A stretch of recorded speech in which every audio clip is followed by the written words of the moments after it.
बारिश की तेज आवाज, बिजली की कड़क और एक पुरानी हवेली में होने वाली शादी। लोग कहते हैं कि शादी दो दिलों का मिलन होती है, लेकिन उस रात दो दुनियाओं का मिलन हुआ था, इंसानों की और आत्माओं की। यह कहानी है राघव और नेहा की। साल 2021, उत्तर भारत के एक छोटे से गांव में राघव और नेहा की शादी तय हुई। दोनों परिवार बहुत खुश थे। शादी के लिए शहर के होटल की बजाय 150 साल पुरानी पुश्तैनी हवेली चुनी गई। गांव वाले बार बार मना कर रहे थे, उस हवेली में शादी मत करना, मानसून में वहां कुछ जाग जाता है। लेकिन परिवार ने इसे अंधविश्वास समझकर अनसुना कर दिया। शादी से एक दिन पहले बारिश लगातार हो रही थी। हवेली के चारों तरफ धुंध छाई हुई थी। रात के लगभग 11 बजे नेहा अपनी सहेलियों के साथ मेहंदी वाले कमरे में बैठी थी। तभी उसे ऊपर की मंजिल से पायल की आवाज सुनाई दी। छन छन छन। सभी ने सोचा कोई रिश्तेदार होगा, लेकिन जब ऊपर जाकर देखा, पूरा फ्लोर खाली था। अगली सुबह एक बूढ़ी औरत हवेली के बाहर आई। उसने दुल्हन को देखकर कहा, लाल जोड़ा मत पहनना, नहीं तो वो तुम्हें अपनी दुल्हन बना लेगी। इतना कहकर वह बारिश में गायब हो गई। सबने उसकी बात का मजाक उड़ाया। शादी की तैयारियां शुरू हो गईं। बैंड, डीजे, मेहमान, सब कुछ बिल्कुल सही चल रहा था। रात 8 बजे बारात हवेली पहुंची। जैसे ही दूल्हा अंदर आया, तेज हवा चली। सारी मोमबत्तियां एक साथ बुझ गईं। बिजली चली गई। पूरा माहौल अंधेरे में डूब गया।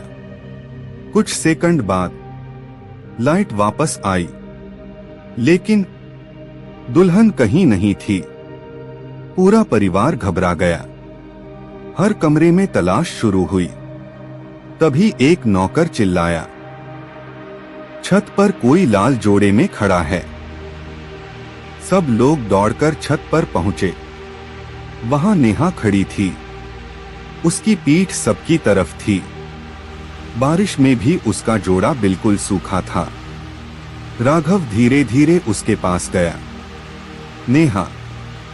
जैसे ही उसने कंधे पर हाथ रखा, नेहा ने गर्दन 180 डिग्री घुमा दी। उसकी आंखें पूरी सफेद थीं और होठों पर डरावनी मुस्कान। अचानक उसने ऐसी आवाज में कहा, जो उसकी नहीं थी, ये मेरी शादी है। पूरा परिवार डरकर पीछे हट गया। नेहा बेहोश होकर गिर गई।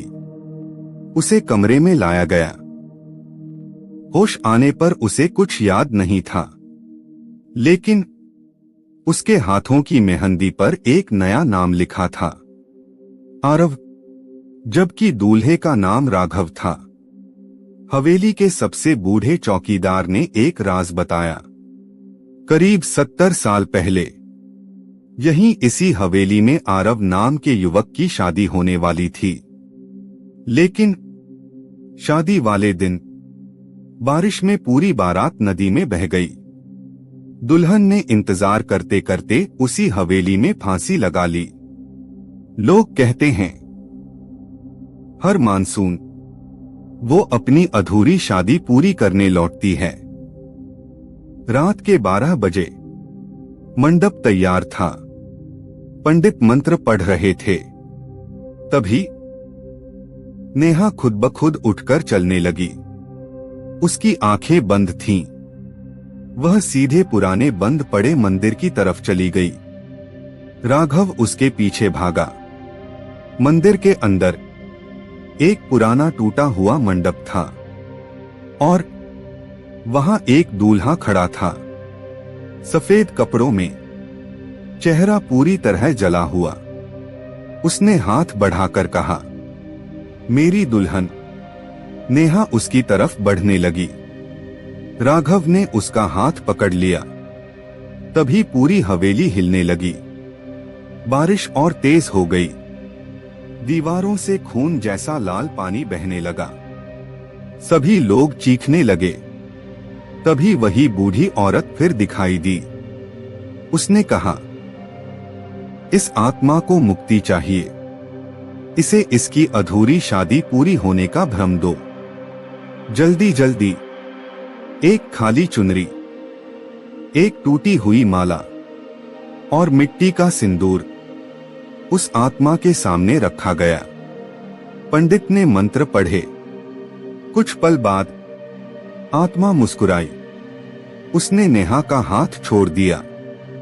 धीरे धीरे वो बारिश की धुंध में गायब हो गई। सबको लगा कि अब सब खत्म हो गया। लेकिन सुबह जब लोग हवेली छोड़ने लगे, मुख्य दरवाजे पर कीचड़ में सिर्फ 2 लोगों के पैरों के निशान थे। एक राघव के और दूसरे उल्टे पैरों वाले, जो धीरे धीरे जंगल की तरफ जा रहे थे। शादी तो हो गई, लेकिन नेहा ने कभी फिर लाल जोड़ा नहीं पहना।